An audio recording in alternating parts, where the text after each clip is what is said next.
ఆసక్తి కలిగి దీన్ని నెరవేరుస్తారంట. అది ఏంటి అంటే ఈ యేసు ప్రభు వారు ఒక రాజును స్థాపిస్తారు. ఈ యేసు ప్రభు వారు ఈ రాజు ఏం చేయగలరంటే ఆశ్చర్యకరుడు. ఈ రాజు అద్భుతకరుడు, ఈ రాజు బలవంతుడైన దేవుడు, ఈ రాజు సమాధానానికే అధిపతి, సమాధానానికే మూలము. ఆ ప్రియమైన దేవుడు బిడ్డలారా, ఈ రాజ్యము తరతరాలు యుగ యుగాలు నిలిచి ఉంటది.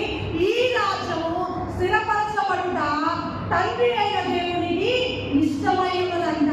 దాన్ని చూస్తాడంట, ఆ రాజ్యము విస్తరించబడుట చూస్తాడంట. ప్రియమైన దేవుడు బిడ్డలారా, అందుకని పరలోకములో ఉన్న తండ్రికి కుమారునిగా యేసు ప్రభు వారు ఈ భూమి మీదకి వచ్చాడు.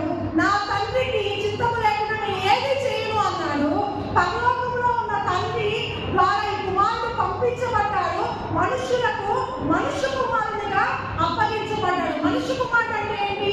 మానవత్వము, దైవత్వం కలిగిన దైవ కుమారుడు మనుషులకు ఇవ్వబడ్డాడు కాబట్టి ఆయన మనుష్య కుమారుడు అయ్యాడు. ప్రియమైన దేవుడు పెట్టారా, ఇంకొక సందేహం రావాలి మీకు ఇక్కడ. ఇంకొన్ని మాటల తర్వాత రావాలి ఈ సందేహం. యేసు నీకు రక్షకుడిగా, ప్రభువుగా, దేవుడిగా నీవు అంగీకరించావు, రక్షించబడ్డావు. కానీ ఒక రాజ్యంలో, ఒక పార్టీలో, ఒక కత్తిలో ఒక వరే ఉంటారు కదా, ఒక వరలో ఒక కత్తి ఉంటుంది కదా.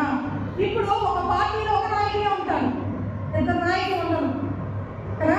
కానీ పరలోక రాజ్యంలో రాజుగా ఉన్న ఈయన ఒక రాజు ఉండగానే ఇంకొక రాజు ఎందుకు వాళ్ళందరినీ రాజుగా ఉంటానికి, యాజకులుగా ఉంటానికి, ప్రవక్తగా ఉంటానికి పిలుస్తున్నాడు? ఈ క్వశ్చన్ మీకు రావు, నాకు వచ్చింది ఈ క్వశ్చన్. మరి అందుకే జవాబు వచ్చింది నాకు.